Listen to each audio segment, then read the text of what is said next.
Hello.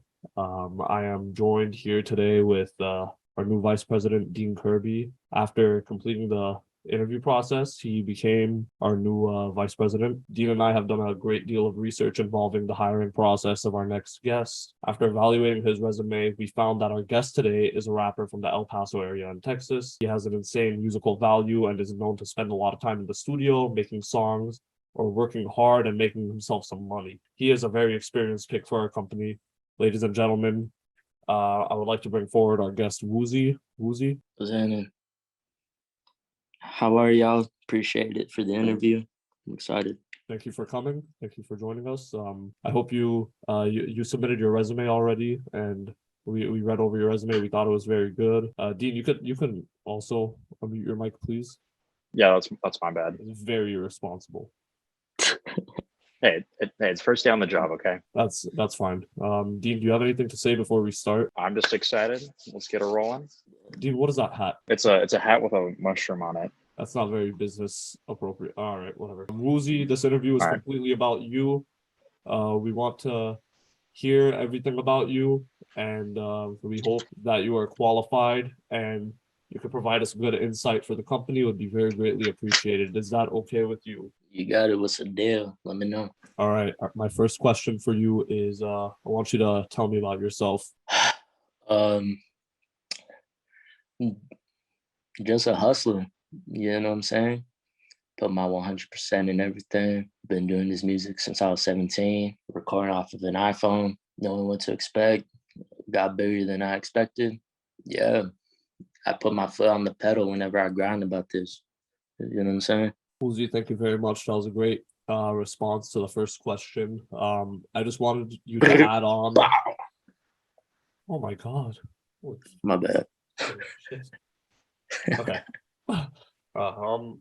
Anyways, regardless, we just want to know, where are you from? I'm from the city of El Paso, Texas. I'm raised in the Northeast, graduated on the west side of town, born and raised. 915 Project, baby. You know what I'm saying? Come from humble beginnings and blessing endings. That's all I got to say.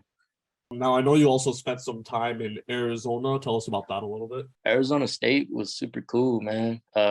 Went there, scholarship, academic, Yes! Yes! Yeah, you know what I'm saying? Sorry. Yes. Like, I might look stupid, but in the books, I'm not stupid. You know what I'm saying? It's all about what's on the inside. It's all about what's on the inside, in the brain, in the heart. We have a smart man over here. Yeah. But when COVID hit, whatever, online classes took a storm. I had to do what was best for me and my family, start working, start pursuing, did some classes online still, but I'm taking it one day at a time. You know what I'm saying? Tell us what you're studying right now. So right now, my actual major is nursing. Very good. What do you want to do with that? Oh, wow. I want to be an ER nurse because seeing a lot of my people's, rest in peace on my soldiers above, but I just want to be able to save people that can have a second chance in life. You know what I'm saying? Because I've had a second chance in life, and if I didn't get that second chance, then I wouldn't be interviewing for this company. You know what I'm saying? Yeah. Shout out to all the people in healthcare. Yes, dude. No kidding. Tip my hat, they're all gangsters in the field, for real. Did you know Dean is a finance major? I like that. Studying finance. He's about the bag. One time he was at a party. Someone asked him, "What's your sign?" And Dean, what did you say? Well, I don't want to go too deep into my horoscopes, but I said I'm a Bagatarius. He's a Bagatarius. Oh yeah. Yes, sir. Oh yeah. Big Bagatarius. Shit, I'm a Bagatarius too. I think deep down we're all Bagatariuses. Oh God. Hey, but nah, bro, that's good. Financial's good because you're gonna have some people like me when we go big to handle the money. So what kind of hobbies are you interested in, Woozy? Besides music? Besides music, yeah. I love the gym. Gets my head off things, way healthier alternatives than, drinking, drugs, all that. I like video games. Call of Duty's my shit. Madden 2K. Hold on. Stop right there. What's the best 2K in your opinion? 17. That's a great option. I was gonna say that or 21 or 9. 9 is probably my second favorite. 21, they try to do something cool with it, but I mean, like the execution so far with 2K, man, it's been a little sloppy, you know what I'm I saying? think 21 is just the one that I'm used to the most because that's the one I've been playing the most. Yeah. Dean is terrible at 2K. I am trash, 100%. I study that shit, bro.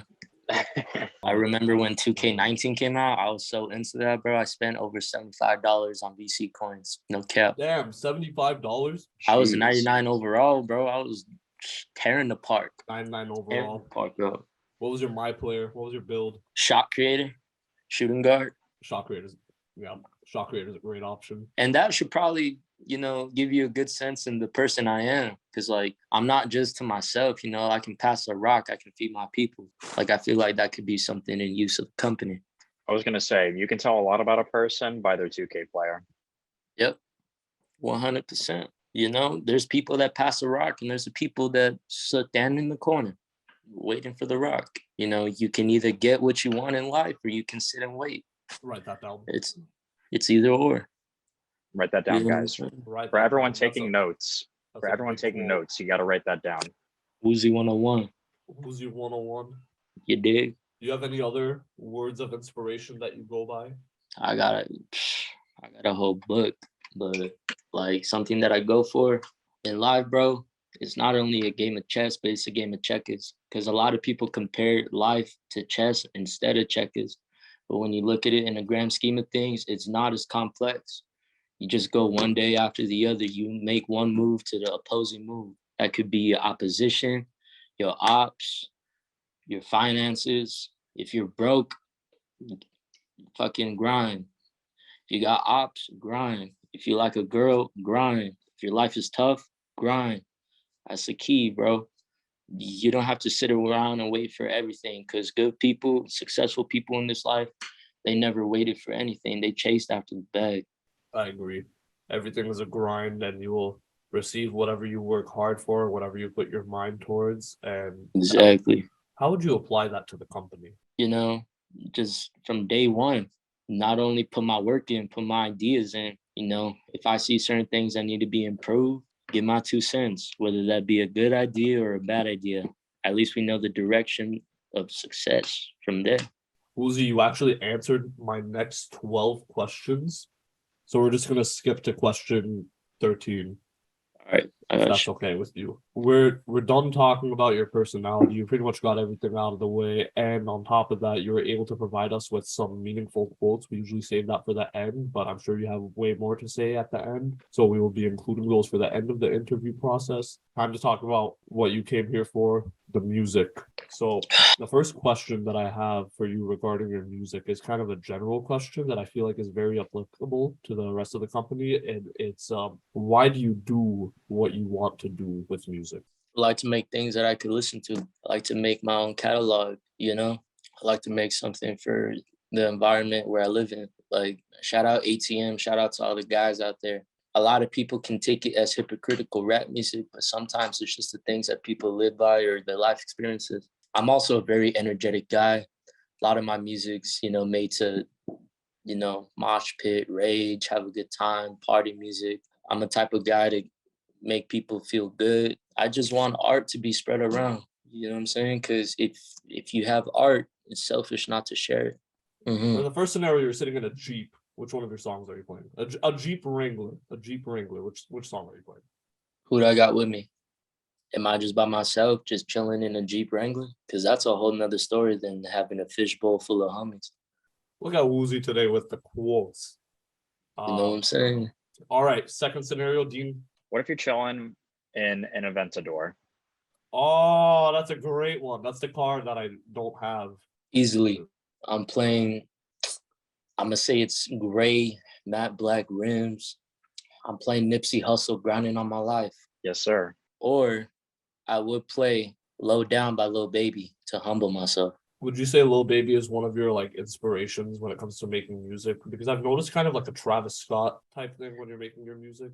So who else would you say are your inspirations? Travis was more so my first inspiration because of his experimental value. Without Travis, there'd be no Woozy. Without Kanye, there'd be no Travis. I like how he likes to push boundaries, you know, like he has a certain sound, but you never know where he's going to come out of it though. It's kind of like me, like, and he also adapts to the time and era. You know, you never know what you're going to get from Woozy, but you always know he's going to adapt to the time of era, like the time of the music.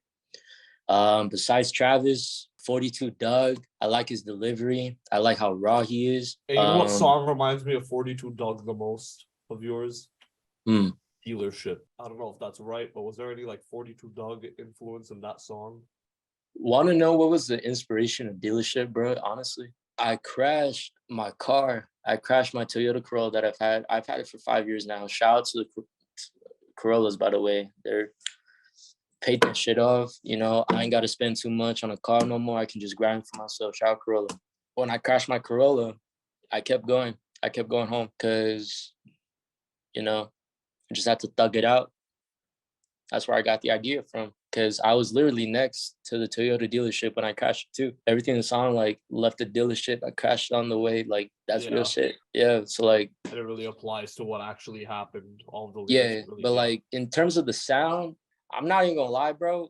I was going for like a 42 Doug, but I kind of had like 50 Cent vibes in my mind because I was listening to Many Men when I cried and like shit like that like a couple days ago too. So like I don't know. I was going for kind of like a just like a raw sound. You know what I'm saying? Like, you know, no vocal tune, which is why I like 42 Doug so much because he just replicates his layers and it's raw. It's raw every time. It really does have a raw sound. Yes. Who produced that beat? I actually got that beat from my boy Chris. Shout out my boy Chris. He lives in Nevada right now. His inspiration from the beat was actually like 6ix9ine. Like that's where he got the inspiration from. It wasn't even no 42 Doug. It was from a 6ix9ine type of persona thing, which you can kind of tell like he would do really good at if he actually like produced for him. But shout out Chris, bro. I could kind of hear that now, like with like the smoothness of the beat, but I feel like you really had to point out 6ix9ine in order for me to really get the grasp on how he could sit on that song. Yeah, and also shout out to 6ix9ine, man. You know, nobody likes him, but hands down, he's the smartest man in the industry, in my opinion. That motherfucker knows what he's doing all the time. What projects have you released so far? And tell us about them. So before I got into mainstream music platforms like Apple Music, Spotify, iTunes, Amazon, whatever, started dropping on SoundCloud. People don't know, but I dropped a Halloween mixtape with some of my homies. Who were the people that were on that mixtape with you? Lil Guapo, my boy Ruben, Eddie McBrusha, he goes by Early Morning, Yordi Snipes. Shout out Yordi Snipes, bro. He doesn't do music, but he was the one that got me into music. You know, he was the one that had confidence in me the most. Like when I would freestyle in the locker room, he'd be like, yo, you could really do this shit. Because Yordi Snipes was not on your Toucans album. He was not. He was not. I wish he was, but we only got like 4 or 5 songs in the vault together. You know, none of them are finished. Hopefully one of them gets finished, can drop as a single or part of an album or something. But actually, fun fact, he's Lil Guapo's younger brother. They're both brothers. Whoa. Yeah. That's really... Dang. Yeah, so that's cool. He, led on to, me doing music more because at first he would just send me beats. He was the first one that would ever send me beats, and I would, freestyle with him at his house. And that's, my first song I ever released was from his beat, and it was just like a freestyle. Put it up on SoundCloud. All of my homies were like, yo, this is fire. You should do more. I was like, bet, say less. And, from there, it took off. But after my SoundCloud mixtape, I decided to not go the single route. I decided to just push one album altogether. My agenda for that album was I was just trying to push out different sounds. Every single song sounds different. I was going to point that out, the fact that every song does sound different from the other one.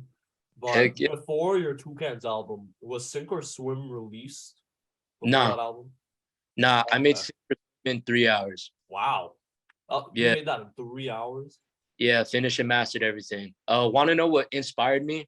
Rest in Yes, peace. please. Low Key. He inspired me off of that one. I kind of like how his delivery was, and the reason why I made it in 3 hours was I practiced his studio delivery approach. You know, just nonstop. How does his studio delivery approach work? Like when I made Sink or Swim, I would just think off of the head what sounds good. So like I was like, I'm tatted up NSA, I'm a slime, because my brother, my best friend Jubal, passed away. So I was like, I'm tatted up NSA, I'm a slime. And then I would think of something else like shoe in the carbon light, and then I would just go from there, right? From there, like no matter what line you deliver, you pause the recording and you think of something and you just press record without ever leaving the mic. Standing by West Side and going away with I'm a Slimes. And then from there, once I broke the hook, I was thinking, like, what do I live my life by? I was like, sink or swim. So I was like, sink or swim. And then I just started to go off the head, like, I'm fucking a bitch and a bitch got a twin. Early in the morning, was in the fucking room that I was in, like, you know, like recording shit, because we were recording in Ruben's room. We weren't recording at actual like studio. And he was like, all right, bet, let me try it. That's interesting. And that dude, his verse was hard as shit. Like he's probably the one that pushes me the most because he's the most talented freestyler that I know. He reminds me of like Juice WRLD. Oh really? Like, does he write any of his lyrics, or are they all just like freestyle, like off they're the all top? off the phone, bro. He never writes anything, which is why I don't know if you know, bro. Every single day, I take an hour of my time to put on YouTube and try to freestyle beats, and whatever sounds good, whatever I come up with that's fresh, I write it down in my notes. And when we pressed record, he did it all in one tank. He was like, "Cinco swim," yeah, and then he'd be like, "Fucking a bit like McGray." I forgot what he said, but he said like, "I got 7 bitches like Tom Brady," and and he was like, "Niggas, they think that I'm crazy. Wake up the morning, my chopper go lazy." Every single time he says in the morning, I think it's hard because his name's early in the morning, and then he just pressed on record. We clicked my pre-hook and hook, and then from there I just started to do the Luke Key thing. I was like, actually, Sink or Swim has 3 versions, bro, but we just picked the best one. Oh, well, how are the other 2 versions different? In the verse of Sink or Swim that I was like, pop my shit, shout out my Woody, he gonna get lit, we wake up and trip, pop me a Molly, I'm gonna get lit. Were they like the same beat, or were they different? It was. Oh. The other one was like, Ashtray the Zot, it come with the Zot, don't forget the other Zot.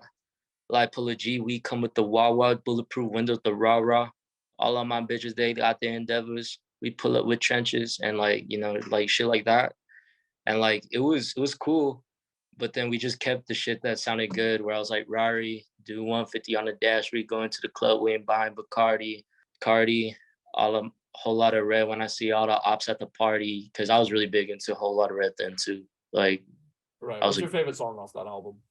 Am I seeing them in concert or am I chilling at home? Both. In either scenario, what would you say is the best in your opinion?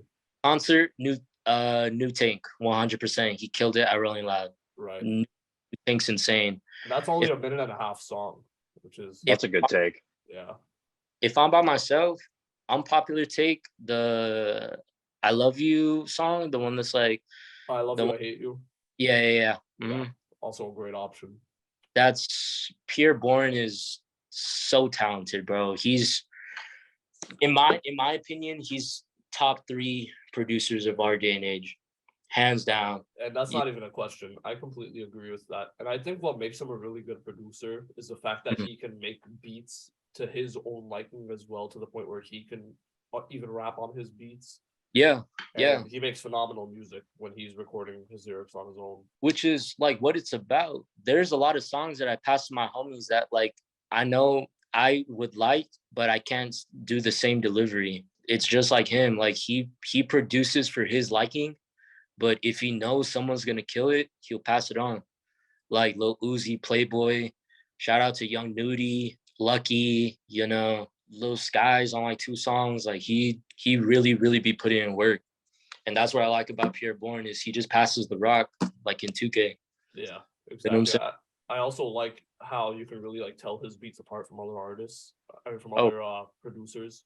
Yeah. I feel like the difference between like producers like Kanye West, for example. Kanye West can make a beat for anyone, but you'll find times where it's like, oh, I did not know Kanye West produced that song. But like when it's a Pierre Bourne song, you could be like, oh, this is like the Pierre Bourne song. Pierre Bourne beat. What's your opinion on "Feel Like Dying" by Playboi Carti? Because that's actually my favorite song off the album. Humbling, pretty sure, a lot of people's first listen to a whole lot of Red was not what they expected. Not only did he have that new sound, but he kind of backed out Carti in some places too. Right. So that's a beautiful. Have you seen Playboi Carti live in concert before? I've seen him twice. I seen him pre Whole Lotta Red era and Whole Lotta Red era. I saw him in 2018. Neon Desert. It's a festival in El Paso. Shout out to Neon Desert, by the way. It's so slept on. He was there, I think, a couple months after Die Lit released. So, I like Magnolia. Was the festival incorporated with his Neon tour? Nah, it was just like a separate show. Like he just came up. I forgot the name of the song. It's like, this is not partisan rock. This is not partisan rock. Right. Was that half and half? No, that was. Yeah, no, I think it was half and half. And like I just left Houston, I just left Earth and Broke Boy. Broke Boy's an excellent song. Song on Die Lit with Travis, which was my favorite song at the time. I also saw him twice. I saw him in his Neon tour at the Marquee Theater in Tempe, Arizona, and I saw him at his Mesa Amphitheater show where one of his speakers blew out, and they had to stop the show after one song. And honestly, I'm glad that I got to see Stop Breathing performed live. The other thing I'm like kind of happy for is the fact that Dean could not secure his ticket in time. Yeah, I was just about to go, and then I didn't get the ticket in time. But I guess it all worked out because his speakers blew out. So I mean, that's what happens. Yeah. But also, Stop Breathing was also a $75 performance in my opinion. Just that one song alone, it was so worth it. Oh, 100%. When I saw him, I went to Miami Rolling Loud. He played Stop Breathing, Teen X, the Pissy Pamper song. Right, I forgot about that song. It was huge for a minute and he hadn't even released it. Dude, fuck the labels, bro, honestly. That's why I would never sign to a label, honestly. Oh, interesting. Is it just that reason or are there any other reasons why you wouldn't do that? So look, like a lot of people don't know, only my close people know, but I got a label offer from 6 Shooter Records. I didn't take it because I would have to pay 70% of my royalties and I had to pay them back the $250,000 in a 5-year span after I signed the contract. And not only that, but they had 80% rights to the music. So once you put art behind money, once you think of it like that, some deals are just not worth it, which is kind of why me and my friend Ruben are going more towards the self-label. Like we kind of have our own self-label, Caraco Audio, right, where we have talented artists, shout out Jay Henny, shout out to my girl Genesee, beautiful voice, shout out to Early Morning, impeccable freestyler. Shout out Ryan, bro. He produced like Ryan. I forgot about that guy as well. Yeah, shout out to Ryan. Great producer. He's a very talented. He reminds me a lot of Woozy. He's the type of guy to find a synth, make a beat in 10 minutes, and scrap it for something. Then he would just go on and on and on. Like he's a very, very fast beat maker, but the beats don't sound like shit. Like all of them are actually quality. Like they're all actually good beats. And like shout out to him for going the wave he's going to. He's going to like the EDM wave. Man, I wonder who that sounds like. The same guy that made your music is the same guy that makes like EDM music. I'm so interested in seeing the combination of the two. Like in the not a combination, but more so like how the influence on his music that he makes for your type of style, is incorporated into the EDM style. Have you heard any of his music? Any of his EDM? Every single time that he drops, I'm always peeped in. You know what I'm saying? Like with Ryan, like I'm glad he's doing the EDM route because we both were like EDM heads, but like before the rap. Like when I was 9, 10, I was into like Martin Garrix, Hardwell. Yeah. TSO, whatever. I got into rap music, and he was kind of like the same way. So like he's kind of bringing that influence to the actual EDM scene. Like me and Ryan, like, do you know the new Drake album? Like the new like house Yeah. type of style? Honestly, we have like never mind.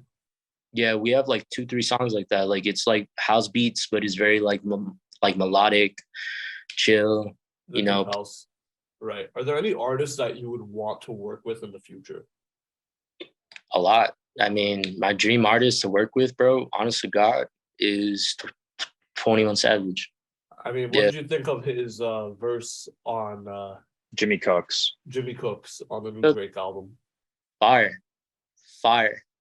21 Savage is the artist that every label dreams of. They see potential, and when he elevates, they get the reward. 21 Savage came from East Atlanta, just rapping about drill, trap. And not only can he do that, but he can hop on actual rappers' singles. J. Cole, Pharrell, Tyler, Drake. Drake and 21, in my opinion, are like Shaq and Kobe. It's one of the most perfect chemistry in the rap game, in my opinion. One more question about the music in general. And I wanted to dive into some questions about your actual Toucans album. I really want you to break that down for us. I was gonna ask, do you have plans on releasing any other projects? Yeah, I got a Upside Down Playboy coming out soon. Ooh, Dean, you heard that? I heard it. That sounds fire. And not like a lot the name. So I guess it's the first platform that people are gonna know on. Dropping Upside Down Playboy. It's gonna be a full studio album, 12 tracks. It's gonna adapt to my sound though. This isn't gonna be a lot like Toucans Flying a Zoo, where it's a bunch of different sounds. Toucans Flying a Zoo is where I find my sound that sounds best. That's what the whole release was about. Was what I am strong in, and Toucans Fly Forever was just a tease of the sound that I'm gonna do, and from there, Upside Down Playboy is gonna be a machine, and I got features on there that are crazy, bro. Nobody would ever think I had features like that. That was actually going to be one of my questions. Did you know beforehand that Toucans Fly in a Zoo was going to be like more experimental, more like finding your sound and stuff like that? I knew it was going to be more experimental a month before I released it. A month before I released it, I had about 60 songs in the vault, and there was a lot of sounds that were good, where we just kind of figured out like, all right, we're just going to put all these sounds in together. The ones that sound the best is going to be my drive into this industry, and is what I'm going to rock with. Like, so we're going to get these different sounds. The Black Lives Matters Alter Ego, that's like the political kind of real rap. Right. That song was excellent, by the way. Appreciate it. Thank you. An amazing outro as well. I appreciate that. Toucans was the one that was kind of like the rage one. Psychedelic was more Travis Scott, So Fago vibe.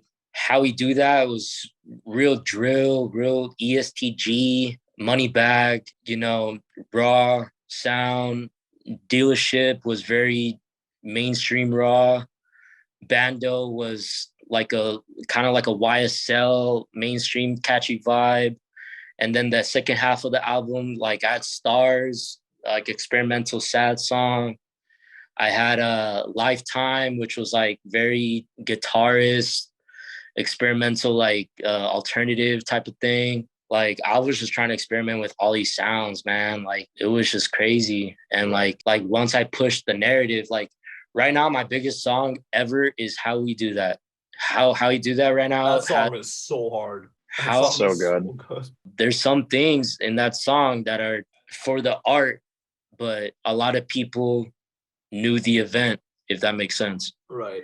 As again, this is all for art purposes. Where I was like, I pull up on his block, 6 o'clock.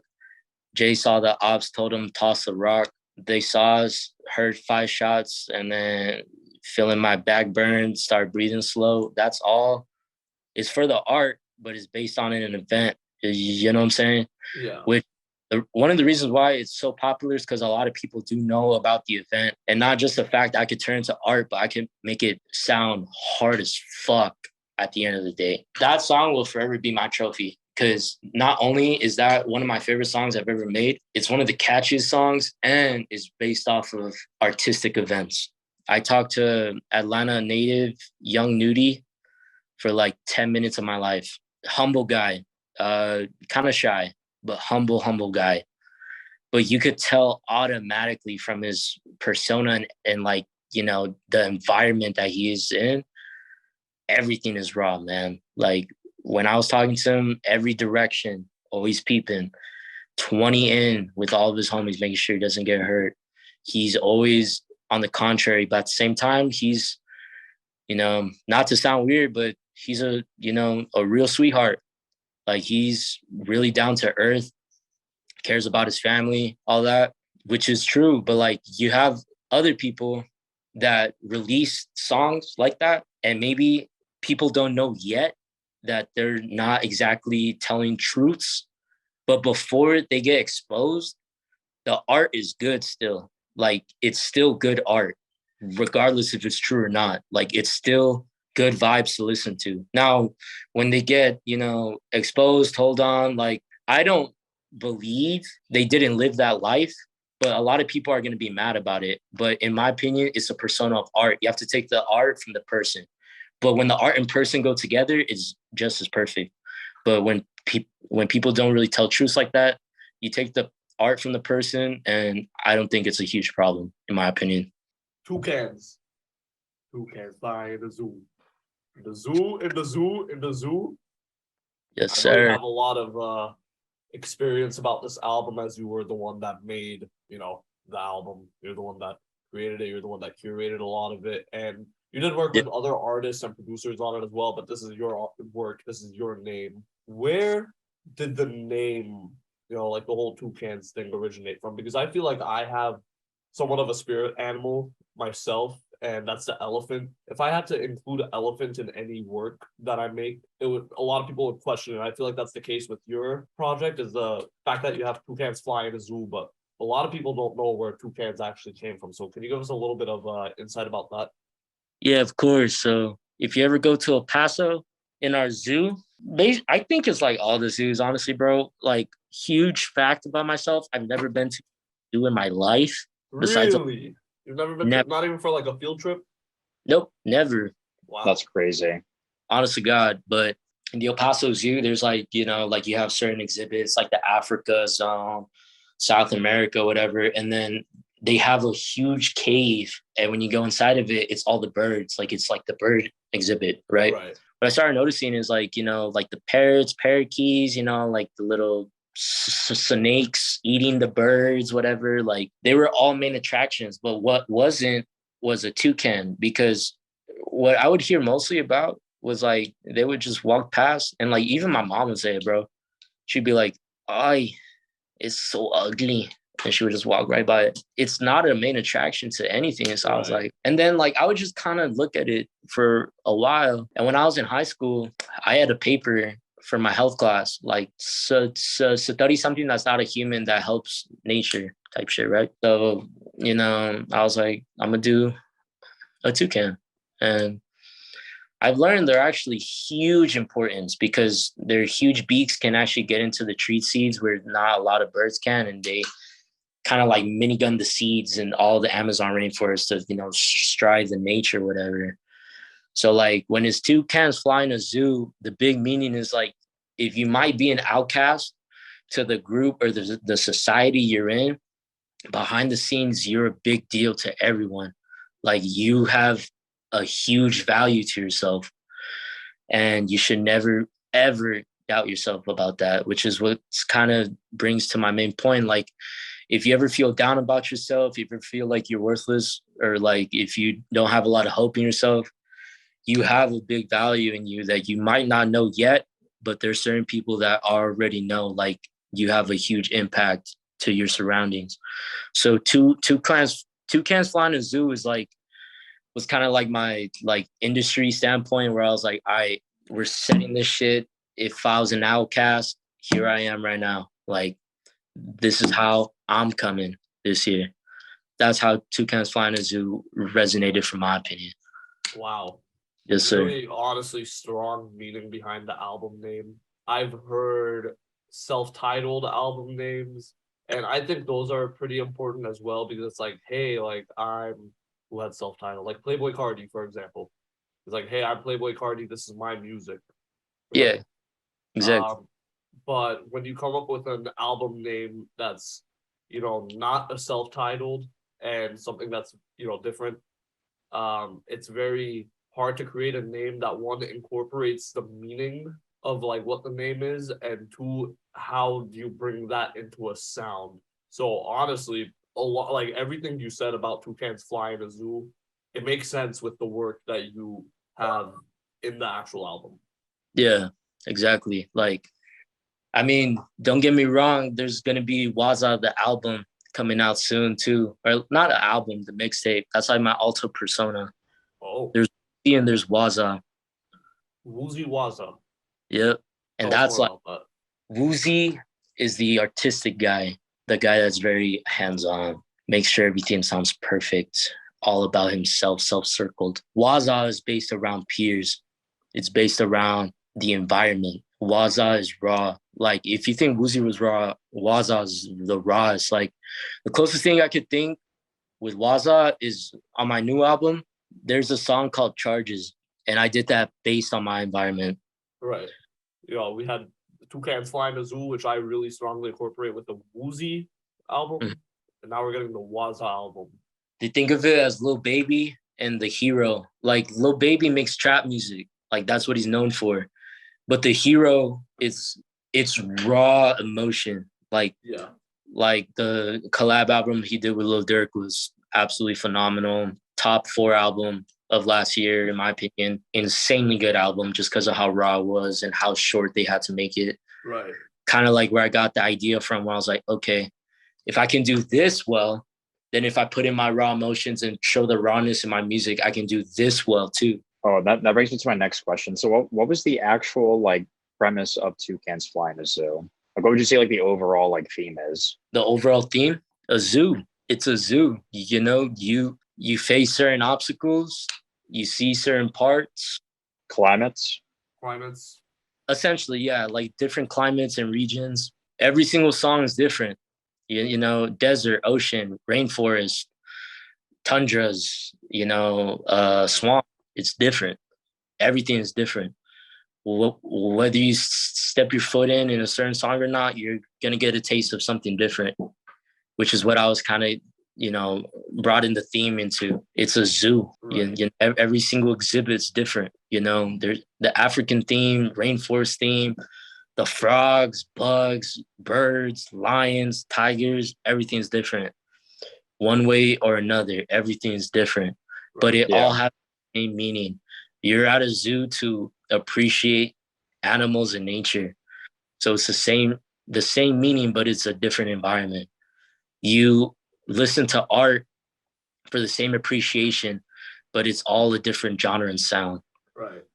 That So that was what my honest theme was for the album. so great insight on the entire album, but the album an album is a project that consists of songs, and really the songs are what makes an album. And we Yeah, heard what your favorite song is. It's the How He Do That song. What's your yeah. least favorite song on that album? And this is like a completely like subjectively in your opinion. Like you could think all of your music is like great, right? But like one of them is your least favorite. Tell us about it. It's called In a Trance. That one's my least favorite one for sure. Really? Yeah, 100%.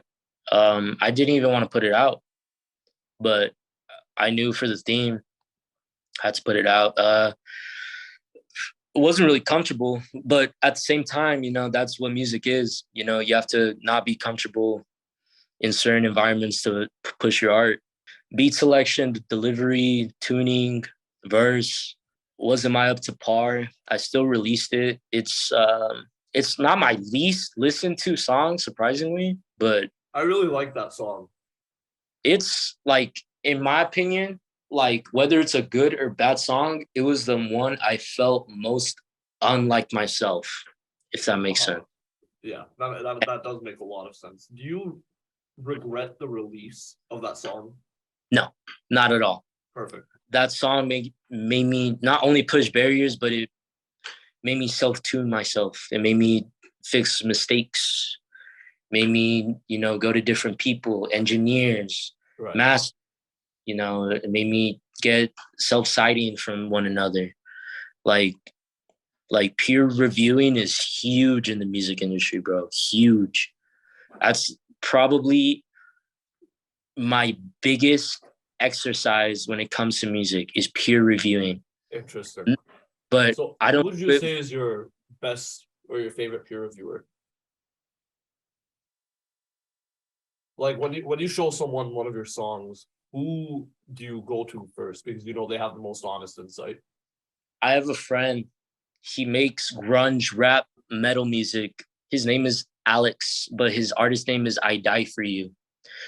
Probably my biggest critique in music, because he has an ear for everything, but he also knows what is correct and what's not correct in the engineering aspect, artist aspect, beat selection, which is why, every single time I make a song, I show him, gives me his 2 cents, and I correct myself.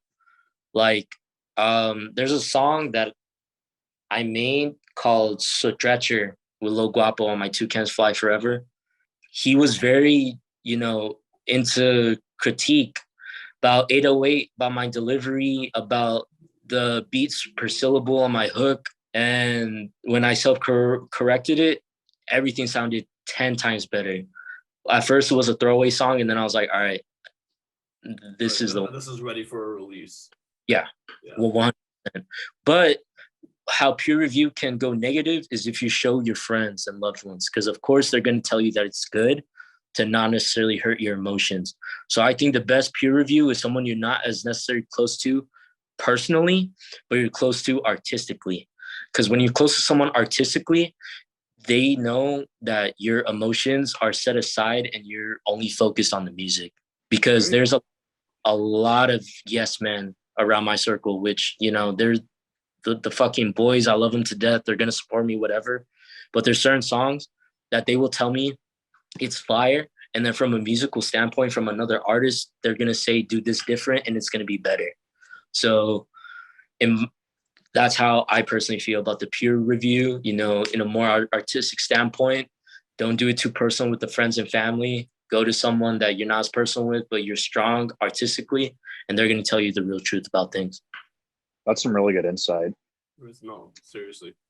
Yeah. No. So my next question was going to be Earl E. Morning. You guys have great chemistry. How do you like making music with him? I like your hat as well, Dean. Thank you. I know it's not business appropriate for the company, but I think it's you. It really isn't. But I think it's important that you're you for the company. You are yourself. And I like the hat. If I could buy it off of you, I'll be right back. Would. Honestly. It's a $5 hat. I got it at Five and Below.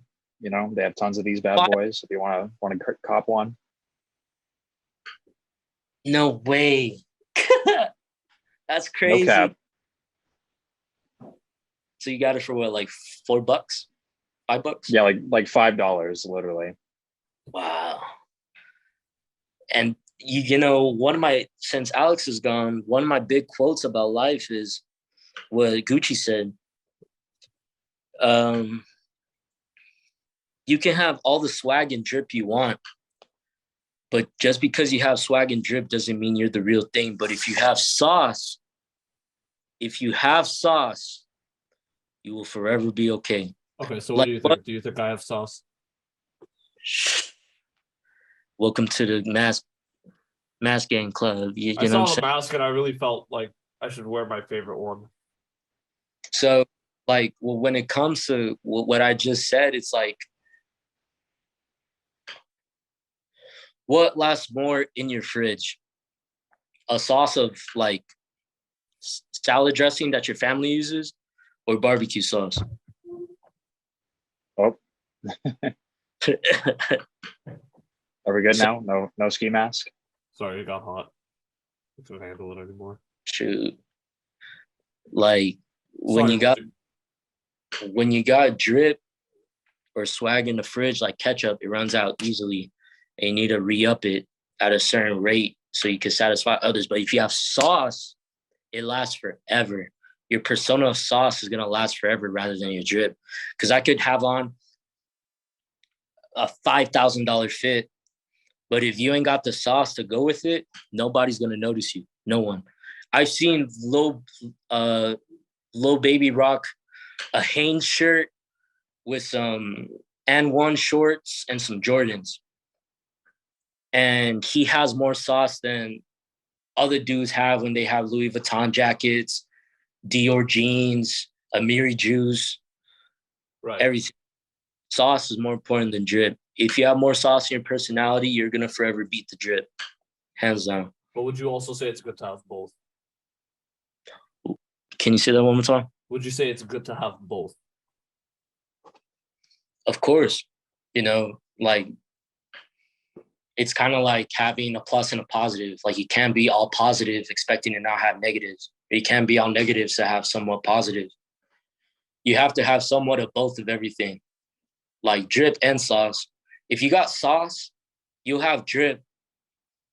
And if you have a lot of drip, you might have a little bit of sauce, but it's going to even out. You know what I'm saying? Right. All right. Yeah, I'll be right back. I have to go to the bathroom. All right. While you go to the bathroom, me and Dean are gonna evaluate your resume a bit longer.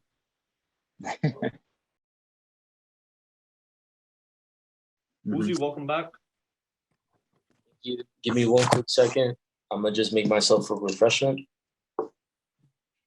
Absolutely, got to stay hydrated. Gotta stay hydrated. Yeah, but Top Gun. That's my favorite movie this year. Top Gun? Yeah. Did you watch it? Nah, I haven't seen it yet. Is it good? Yeah, it's amazing. It's really good. That's actually what today's fit is inspired by. Salutes. My fit was inspired by Pooh Shiesty. Yes. All right. Whenever you're ready. Thank you everyone for watching the ad. It was I hope you guys enjoyed the little ad that we had going on. Well, nothing really like sponsored or anything, but hey, we're actually gonna dive kind of like back into the whole interview. And where were we? We talked about Woozy had his drip speech, is what Dean called it. What? Woozy had the drip speech and the sauce speech, which was Yeah. very insightful and very good for the development of this company, in my opinion. Woozy, so far you look like a hire, but let's keep going a little bit. So Dean asked you, that's where we were. Dean asked you about your chemistry with Early Morning. Mm-hmm. And how it feels to like make music with him. Me and Eddie have been friends since I was 11 years old. We grew up 2-3 blocks from each other. We've always been around each other. I've always knew he had lyrical talent, shared the same music interest. Once I started getting into music, he was the type to bring out of the shadow and be like, hey, bro, I've always wanted to do music a long time, but I didn't want to do it because I felt embarrassed. But since you're doing it, I'm going to give it a try. I was like, all right, cool. And he has a song. You can look it up. It's called Yukon XL. For the past 2 years, top 10 most listened to songs on Apple Music. Really? It is, if he because keep in mind, music's not his first priority. But if he wants to, humble opinion, he can do this for real. He is a very good artist. He has a great voice. He has a great ear on what sounds good. He has great vocals, great lyricy, delivery. He is he's just a freak of nature, man. Like whenever we're in there together, we're, you know, that's my twin at the end of the day.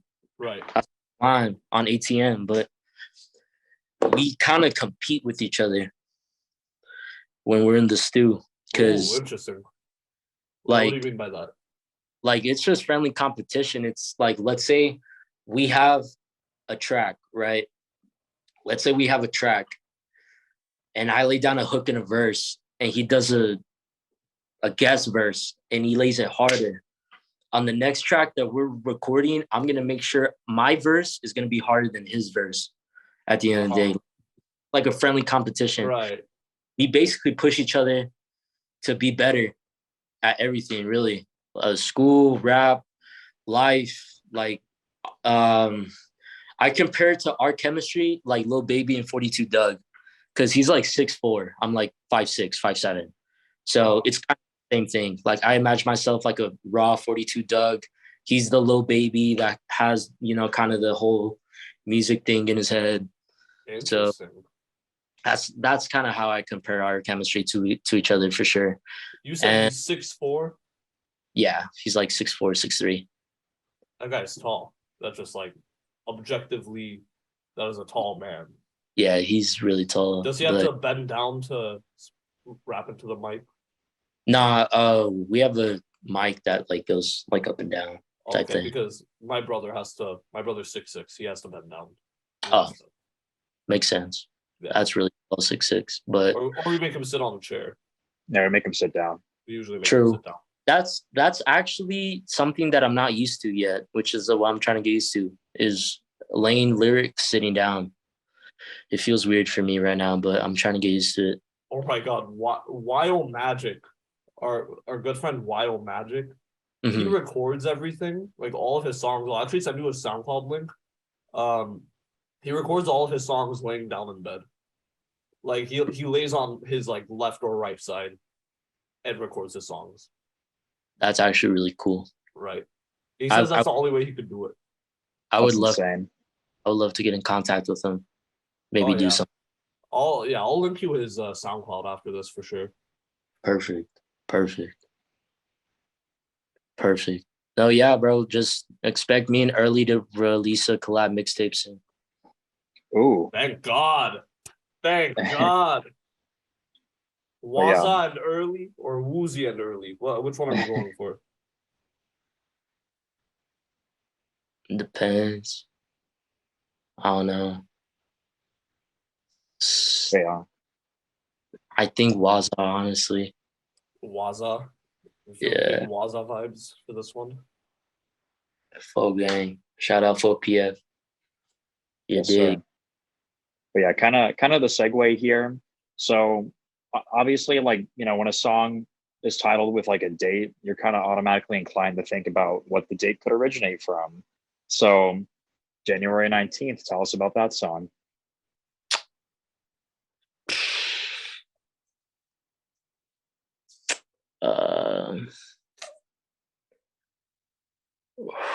Wow. Well, 1 second. I know these are some heavy hitter questions.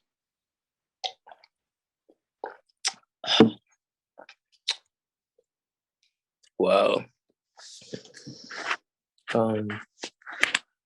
Woof. That's obviously if you mind talking about it. Oh, yeah. It's January 2019 was when I was pronounced dead. At a Providence Medical Hospital around 2 miles away from my house. Wow. A couple months before that, a lot of people don't know, but I speak about it highly. I was addicted to opioids, especially Xanax. So it was after a lot of things happened. You know, I broke up in a long-time relationship. My best friend, basically my brother, got killed. Had some family members that died of natural causes, like my aunt, and her husband actually died from a heart attack after that. Oh my God. So I was kind of in a dark place, and how do I say this? It's like I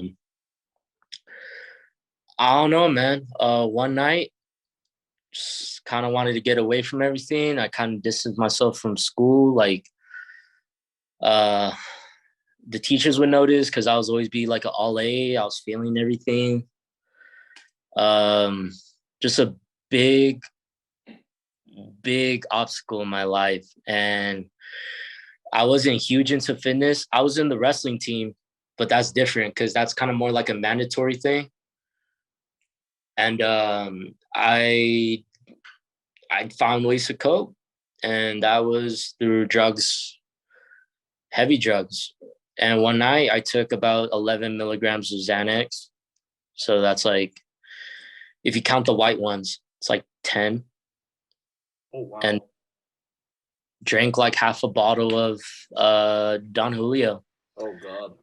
And if it wasn't for my grandma that found me, I would be dead. And I was found in my bed, unconscious, not breathing. The hospital took me. I had to be put in a psych center for about 2 weeks. Kind of knew I wasn't belong there because, you know, there's a lot of fucked up people in the psych center, like a lot, like that have issues like that, see people that aren't there, that have like mental disability, like really, really messed up people that are in those centers. And when I was there, I was put in a straitjacket for 18 hours a day. I only had 3 hours of free time. And like the other couple hours, like I could like go to therapy, go to class, whatever. Like I was gone from school for like a good 2-3 weeks, and almost everybody knew because all of the teachers had to know. And of course, gossip had to spread around. So when I got back, everyone kind of was like, oh, like he, you know, tried to kill himself, whatever, which I didn't like. For first things first, for this interview, I'm not suicidal. You know, I don't plan on taking my life. Right. Right. It was just circumstances that came in. I didn't know certain things were going to lead on to an event. But from where the song January 19th came from, that was when I was pronounced dead. But what a lot of people don't know is when I was pronounced dead, I could hear like my parents talking with doctors. Even though I couldn't say anything or react, I could hear things, right? So they called a priest that said like, okay, like if you guys like want to give him his final blessings, you know, whoop de whoop, like I could hear everything. And from the song, I had like the hook of the song is kind of like my humble beginnings. And, you know, the rest of the song was kind of like how I made my parents and my sister feel that day, and how I'm going to change my life after that. Because like the biggest thing, in my opinion, is FOE. FOE. That's family over everything. So like, I didn't want to put my family through that again. So why I kind of made the January 19th song. Like, if you really adapt into the lyrics, everything that I'm saying is based off of that night. So that was a song that shouldn't have even been released. It's because like I just got on a beat and I just rapped about the day, and my sister and my friend Steven was there. Shout out to Steven, SR Media. They listened to it and they were like, damn, this is deep. Like this is, but in my sense, it was a way to cope with it. Cause like, of course, like, you know, I still live with it every day. Like, you know, like I could be dead right now, but Right. those were one of the few times where like I could have lost my life, like in a serious matter. So Yeah, of course. And it was such like a significant part of your life as well that it would make sense to, you know, include of that course, in your work. like, you know, like all state wrestler, straight A, you know, going good for everything. And then all of a sudden, you know, shit goes from one to another, you know, just everything turned. Like on December 18th or December 17th, I saw Travis Scott in the Astro Tour. From that day on, everything went south. The day after, December 18th, my friend, or like my brother Jubal, he got in a car accident. He flew out the windshield, died on impact.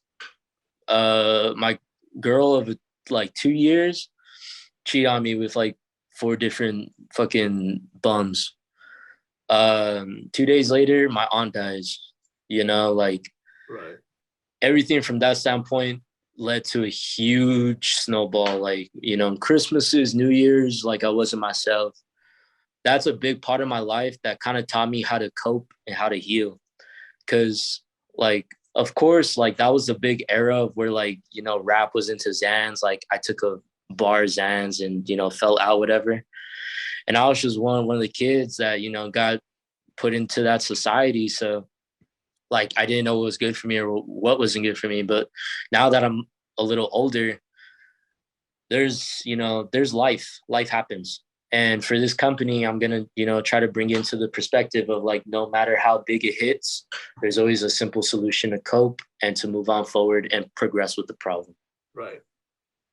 That is way deeper than I thought the meaning of the song was. I feel like I see a lot of songs with dates. And for instance, an artist made a song called July 2nd, 2021. And it was about a trampoline incident. Mm-hmm. It's not that deep. It's really not. But like hearing about an event like this and having the confidence to include something that what I feel, I don't want to assume, but what I feel is traumatic work into an album, especially a debut album, it's very, very amazing. Amazing is the best way to put it, in my opinion. Right. And kind of what I was going to say is, just for someone to experience that on like, like a mental and emotional scale, just to have like that a serious amount of impact, and then for them to incorporate that into their music, I mean, that's huge. Like that takes a lot of strength to do something like that, and be willing to kind of share or kind of, give some like insight or, be willing to include something of that significance, like into your music, obviously. Right. Of course. Yeah. I mean, like one of the reasons why I included it too was it's true. Everything's true. In an artistic standpoint, because my lawyer makes me say this a lot. In an artistic standpoint, everything I say is almost nonfiction. In an artistic standpoint, everything is almost nonfiction. Right. So like, I did it because of a date that, it signified me as a better person, and because, it's a huge event that happened in my life. And the reason why I ended up putting it on the album was because it's raw. Like, it's one of your regions, like it's one of your climates, like you were saying, like in the zoo. Exactly. Like it's raw, like it's truthful. It's might not be the brightest place. It's gonna be dark, but it's something that's, that's a big impact in my life, which is why, like, so I'm about 2.5 years sober from opioids, which is a huge accomplishment. Congratulations. Yeah. No, thank you. Is. 2.5 years sober, haven't smoked weed. I'm 7 months sober from MDMA, like Molly and ecstasy. It's also very hard. Yeah. Really done anything, because I believe in coping. And that doesn't just mean false coping. I mean, like, I believe humans naturally have a self-evident way of taking care of themselves, whether that be medicine, fitness, talking to someone. I believe there's no shortcuts in this life. And, if you want to get better, if you want to be better, you're going to have to, not in a demeaning way, but, suck it up, find yourself and love yourself. If you don't love yourself, you can't love anything else. Yep. Like dude, now I love myself, bro. Like shit, I got chains and diamonds and shit on my neck for a reason, because this is a trophy now. This is a trophy for my life. You know what I'm saying? Like this, like $10,000 on neck and 5 on the wrist means like I care about myself at the end of the day. Of course, I have, the fucking house trap, whatever, like paid for.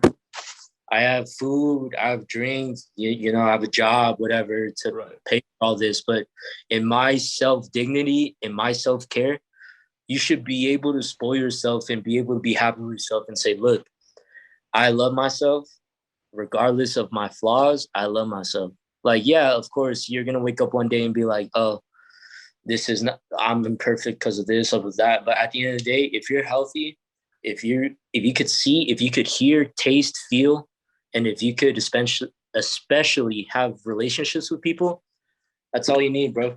At the end of the day, all you need. One of the biggest things that I go by, I feel like it's not the fact that, like, this is just my opinion. Obviously, there's like very different takes on it, but it's not so much the fact that like you're forced to love yourself, but it's more so the fact that, like, let's say you live with your parents, right? And your parents are a huge part of your life because you live with them. Your parents are in your life and they're huge, but realistically, how many hours a day do you spend with your parents, right? Because for 10 hours or 8 hours or 6 hours, whatever it is, you're sleeping, and then you're at work, and then you're at school, and then you're alone in your room sometimes. So yeah, they're a huge part of your life, but they're only really there for, maybe you see them for 5 hours a day or 4 hours a day. The person you're with 24 hours a day and for 7 days a week is yourself. Yep. Exactly. I agree with that, CEO. 100% agree. So like you're learning to become best friends with yourself. I mean, you could like the person, you could hate the person, but as long as you get along with the person that you are, then that's success. That's success. It's going to take you great places. The biggest wealth, in my opinion, isn't this. It's not this. It's not a Gucci watch. It's not anything. It's here. That's the big, my opinion. Your mental health. Yeah, because if you have a good mental health, you strive for wherever you want to be, ever.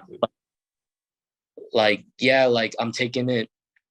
I just moved to a new city to do schooling. I just, I'm building. Did I push away music? A little bit to self-center myself. But once I know I'm okay, best believe I'm going to tear this shit up. 100%. And I think one of the greatest things about you in your music is the fact that you can take everything that's in your head and put it on a song. And I think Toucan's Fly in a Zoo is an album where you're able to do that and pull out different parts of your, like different parts of what you're thinking, what your thought process is, what's happening in real life, what's happening in your head. But you have a history of providing an audience with a great single, right? I know you have some kick-ass singles, and I know. So if you want, wait, what? I can send you a file right now if you want. Please give us an email. Give us an email. Include it with your resume. But what I was going to ask is, why is a song so like? Sorry, let me preface this. As I said earlier, an album is a collection of songs, right? An album has 13 songs, 15 songs. Those are all songs put together to tell a story. Yeah. But what makes a song important enough to drop it as a single for you? Or is it important enough to drop it as a single? Like what's your thought process behind like singles, and like why you would release one rather than including it in an album? Influence is a short term that I can put it in, is influence in what's expected. Like, when I drop a single rather than what I included in an album, it's, it's expectance. It's like, oh, y'all think this is big? Wait until this is gonna drop. Like, a single, in my opinion, is feeding the creator, but with just a taste, not the whole meal. It's just to feed the listener with You got to try the food before you order the meal. exactly, like it's an appetizer. Sample. Yeah. Of course. Sample. Mhm. Speaking of samples, okay, this is something that I just thought of. Tell us about your sample work or producers that use samples in your beats. If you use them, because I know mostly you don't, right? But I know there are a couple in there. Yeah, I just want to hear about some of those. Interesting take. So my boy Ruben, shout out to Ruben, Lil Guapo, his biggest sample uses is gonna be a huge thing, like a huge gap than what you actually thought were the samples. Are you ready? Yes. It's Fergie samples. Fergie. Fergie, Fergie. That's sick. The Fergie. Because he believes from the producing skills and artistry of will.i.am, mostly, it is short near from perfect. Because from the 2010s, will.i.am basically ruled this shit with hits, if you think about it. Like, besides, like, right. With Black Drake, Eyed Peas. Yeah. Like, the actual production level of it was ahead of its time, in my opinion. And from his opinion, too. So not only does he aspire from that, but he takes a sample from what it is and he turns it to the modern day era, and it's fucking insane. It's insanely good. Right. And personally, mm-hmm. what I like about your singles is the fact that you have bar for bar on singles. Like every lyric just hits. But God honest opinion, Wobble. Mm-hmm. The song Wobble. Mm-hmm. It has like a club value to it, right? Like it has the value in a song where it makes girls want to shake their ass or guys want to shake their ass, whatever it is in 2022. Thank you for saying that, because I actually made that song for a strip club in El Paso called Jaguars. And that was a song that I made it for. Do they use the song often? Yeah, every Friday and Saturday. Nice. That's awesome. So, that's huge. So like that's some girls, like whatchamacallit, I don't know a lot about strip clubs. If I'm gonna be honest, I've never been to one in my life. Like their walkout, song. Yeah, the walkout stage song, whatever. Like the whole hook, bro. If you think about it, I'm just saying, shake it, shake it, shake it, whoa, wobble. He also said, I feel like McDonald's because she be loving me. I guess I'm a sucker because she be sucking me. Yeah. That was a standout bar. That shit was hard. And then that was hilarious. But from that song, originally it was just gonna be the first verse and the hook. That's all it was gonna be. Uh-huh. But from my artist peers, like the peer review, they're like, all right, if you want people besides strip club people to listen to this, you're gonna have to stand out. So I was like, okay, bet. So on the second verse, I was like, all gas, no brakes, I'm running the race, you niggas in last, and the bass drop, boom. And then it was like, fuck, I forgot a lot of shit I say, bro, because I have like 200 songs in the vault. It's like, all gas, no brakes, I'm running the race, you niggas in last. Shawty be a spicy little girl, she got a whole lot of ass. And I said, no cap, no kizzy, you dumping on me, I'm dumping his blicky. Got a hoe, she thrifty, run off with the kid you thought she was missing. Like a thrift store, like how you run off with clothes at a thrift store. Like, got a hoe, she thrifty, run off with the kid you thought she was missing. And then from there, I just tried to shut off my technical ability. I said, you think that I'm mumble, I think I can rap. When I hit up the scene, there's no coming back. But you lie in your raps, and nigga, that's cap. Your bitch is like Dora, I could give her the map. And then I said, big dog, there ain't no pup. Shout out to my Zay, because the Glock stays tucked. Shout out Zay. I said, shout out to the gang. We don't give no fucks. I'm shooting like Giannis the way I play with the Bucks. Right. Like, yeah. That was also a standout bar.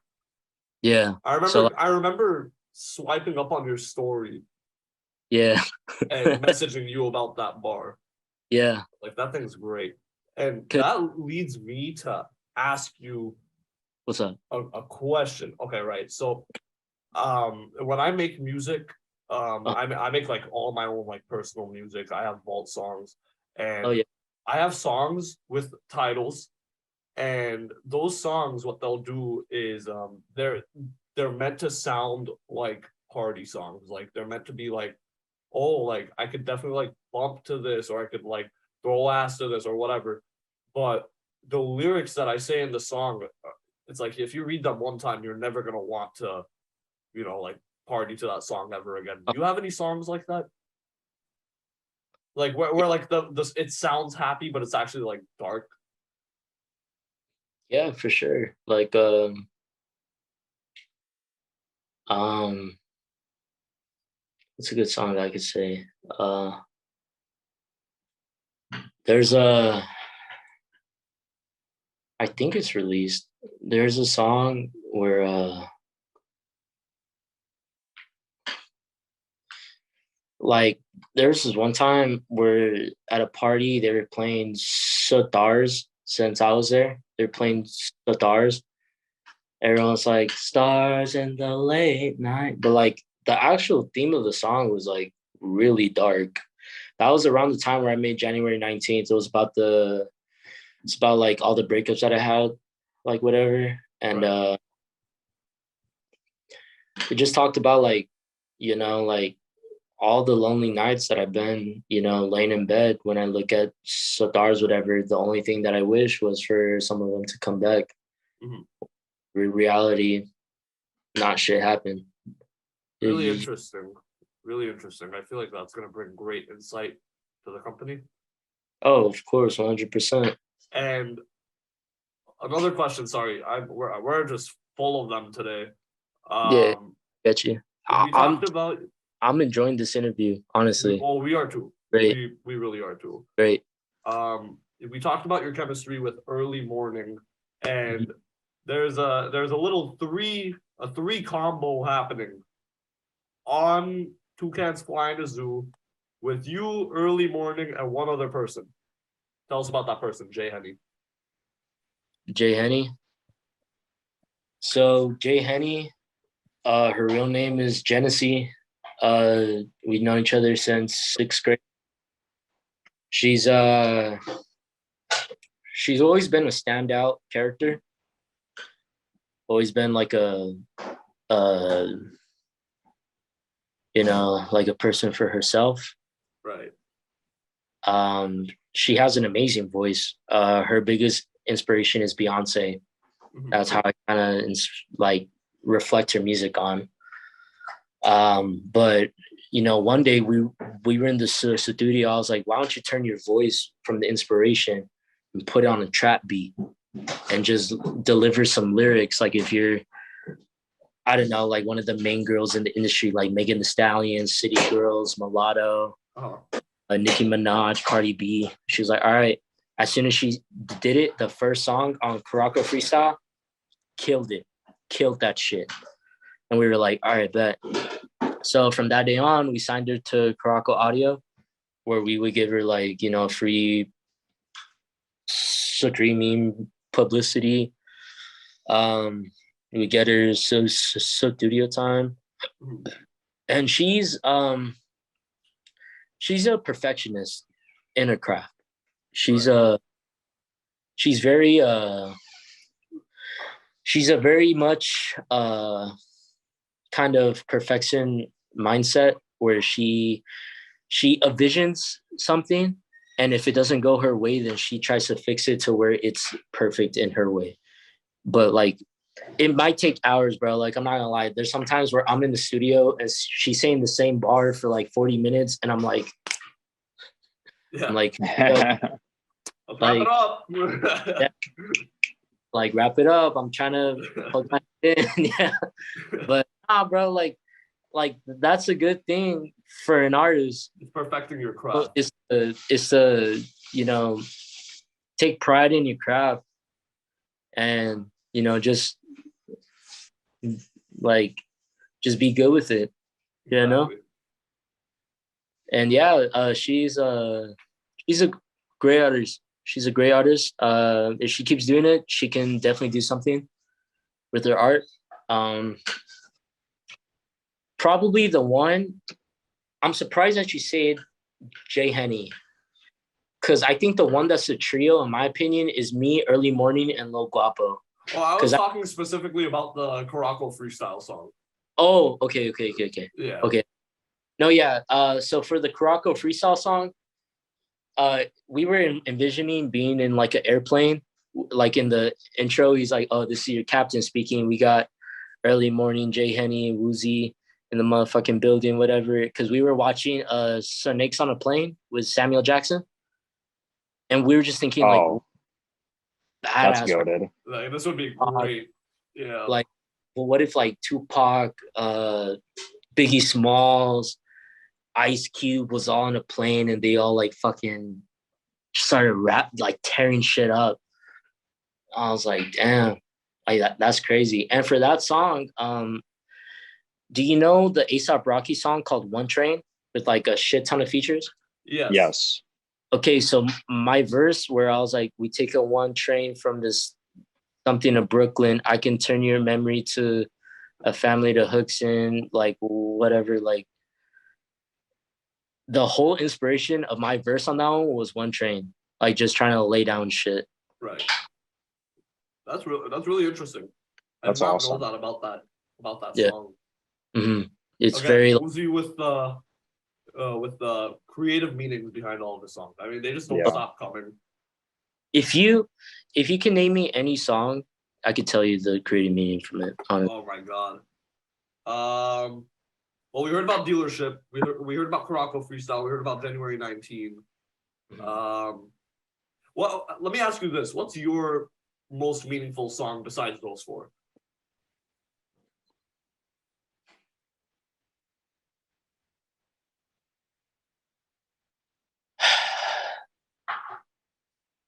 Most meaningful song?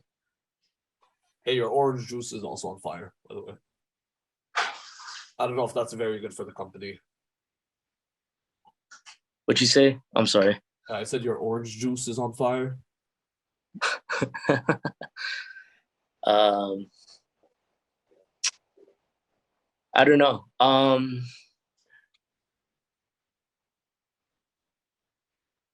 Toucans had a creative idea for Mamacita by Travis Scott. Uh-huh.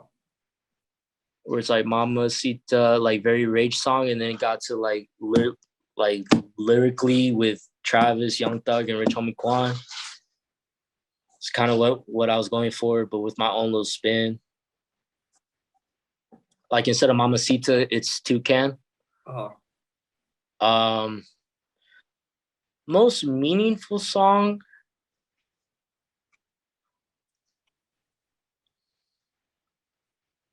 Probably Charges. So what's the meaning behind that one, if you don't mind sharing it, of course?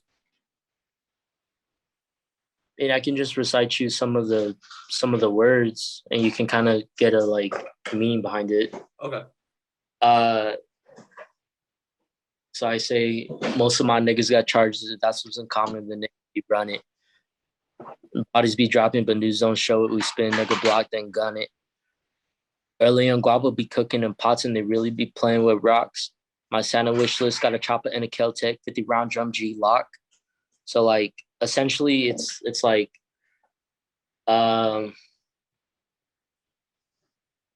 most of the people that I hang with right now actually do have charges, like bad charges. Like shout out Demir, not gonna associate with where he's from. He had a felony charge, spent 2 years in jail. My cousin Marcus did some shit in the field. Junior had some time.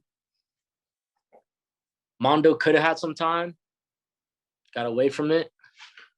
So that's why I say like most of my niggas got charges. So if that's what's in common, the nigga we run it. Like I'm not scared of anybody besides my mom and God. That's the only people that I'm really terrified of with life. Facts. The bodies be dropping, but news don't show it. We spin nigga block, then gun it. Cause there's some people that I know that have done some real drill shit, and it was either unsolved or not shown in news, and they never broadcasted it.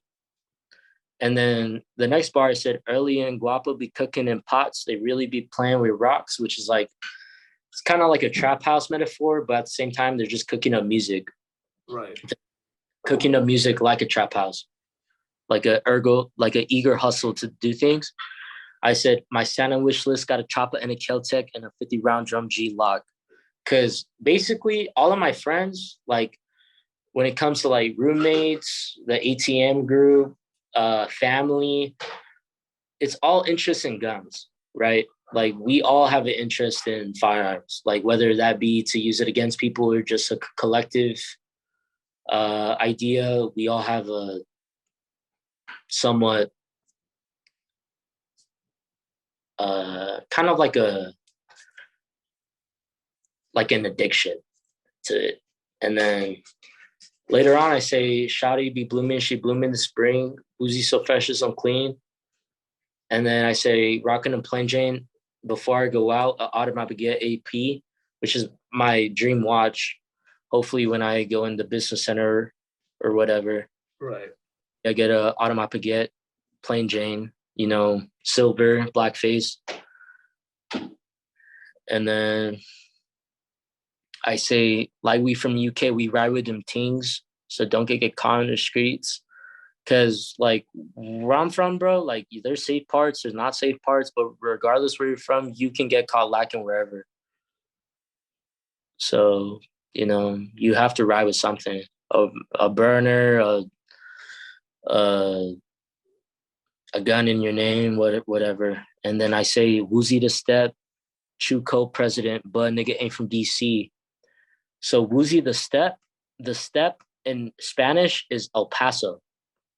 So I said Woozy the step, a Chuco president. So Chuco is another name for El Paso. So like an El Paso president, but a nigga DC. Okay. You know what I'm saying? That makes sense. That makes sense. Yeah. So you would be the president of El Paso. Yeah, that's what I'm getting from it. I mean, look, bro, like I am not the most popular, but for sure people know not to cross when I'm in El Paso, because whether that be from high school popularity, through music, through the people I know, there's a lot of